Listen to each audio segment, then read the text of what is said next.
see the new Resident Evil trailer? I did not.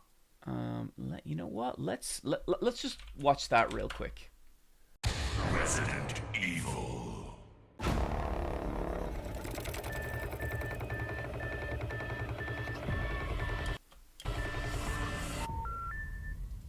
So it's out in September.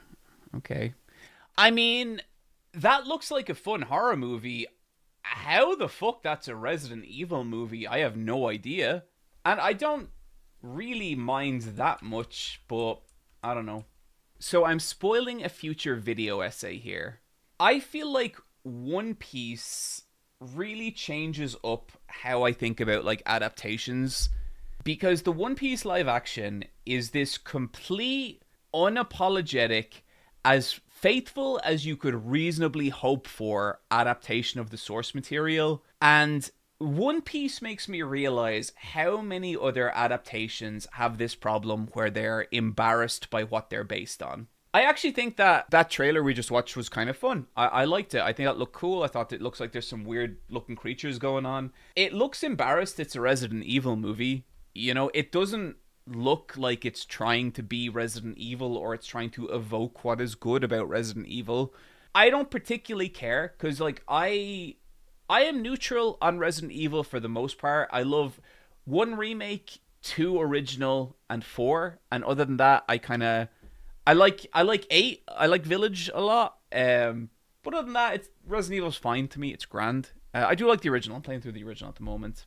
But yeah, it is just kind of like, what are we doing? Like, and if it's a good horror movie, maybe it doesn't matter. But I don't know. Adaptations are a weird thing. I've been thinking a lot about adaptations because I may be working on a main channel video about the Silent Hill movies. I may be deep down a rabbit hole, guys. I may have discovered some things. Some awful, awful things. But maybe we'll see. Oh, I also love Code Veronica. Thank you for the reminder, Sad Catum. Bro, no love for Resident Evil. I mean, I just listed 4 Resident Evil games I love. Okay. Can we have this conversation? What the fuck is going on with the Resident Evil fandom, okay? It's like fucking crazy.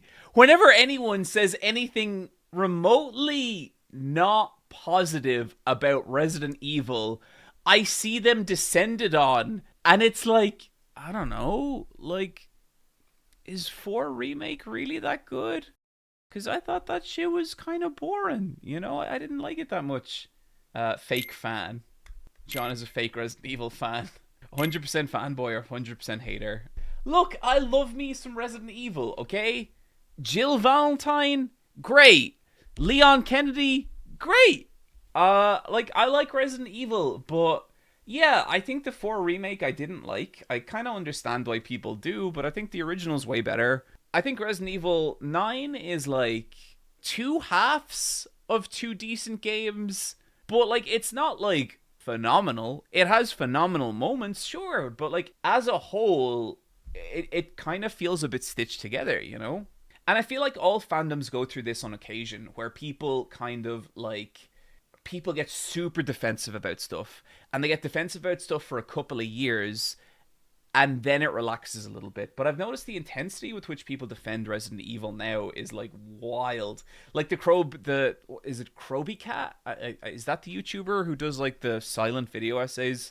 And people fucking hated that first video he did. And my reaction with that first video of his was kind of like, I played through like the first 5 hours of Resident Evil 4 Remake, did not want to play it anymore. I just, like, I'm not even shit talking the game. It just, the game was not grabbing me, and it was like making me feel like, oh, maybe Resident Evil 4 has just kind of aged, and I just don't need to play that kind of game anymore.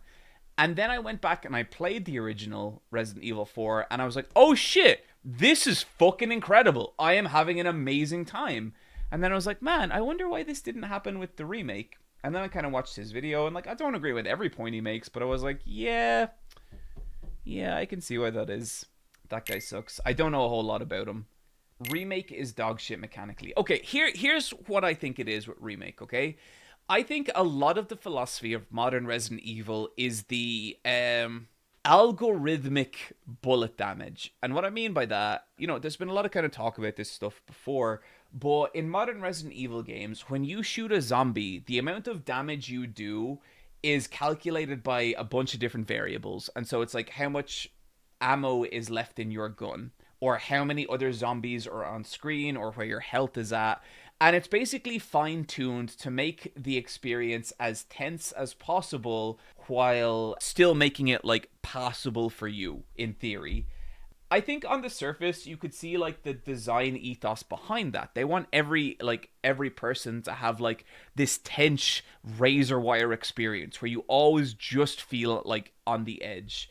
That is not what I want, because as soon as I copped that was what was happening, I immediately felt like my decisions within the game were invalidated. They didn't matter, because it doesn't really matter where I shoot the zombie or like what tactics I use against the zombie, because there's all these other invisible factors that are trying to funnel me into having this specific experience. And personally, that's not what I want from games. I want to make decisions and either suffer or benefit from those decisions. And I still felt a certain amount of that in 9. Like, to me, when I got to the care center in 9, when I saw, like, the big cook zombie, that's like a fucking bespoke zombie. Like, this thing has individual characteristics that I can manipulate. This is gonna be incredible. And honestly, like, it kind of was. Like, it was awesome. And you meet the big chunky zombie, and you meet the maid zombie, and, like, all these zombies with, like, different characteristics. And I thought, like, this is all I've ever wanted from a Resident Evil game. Because what it's kind of calling back to is this weird... I don't think Resident Evil is, like, influenced by Fear and Hunger. Like, I'm not saying that. But I think there is this wider design ethos where it's like, okay, here is a problem. How do you want to solve it? And I think a lot of the older Resident Evil games are a more rudimentary form of that. Like, they're a more basic form of that. But now we're, like, expanding on this idea with these zombies that have variable behavior based on who they are and where they are and how you lead them. And I thought that was really fucking cool. Then I realized how powerful the Requiem was. And I was like, oh, I kind of feel like the Requiem... I think this is here for people who don't want to engage in that style of decision making. So I never, like, used the Requiem. I just never used it because I didn't want to use it. I wanted to have that experience of having to struggle and suffer with these zombies. But then I got the blood syringe. And the blood syringe lets you stealth kill zombies. I got that, and, like, I ended up stockpiling a bunch of them. And then at some point, it just felt like I have so many Requiem bullets, I have so many blood syringe bullets, and the game is not difficult enough to push me into a corner where I really need to think about using any of this stuff. And so it was just this feeling that I was kind of handicapping myself for the sake of it. And I think a certain amount of that is okay, but with 9, I just started to feel like... there's a really incredible experience in here. I started to feel like there is a Fear and Hunger adjacent experience in here, but at some point I feel like the designers took a step back from that. And I know people are saying, like, oh, you should play on insanity difficulty, that's what you're looking for. I'm not going to beat a game to play it properly. I'm just not going to do that.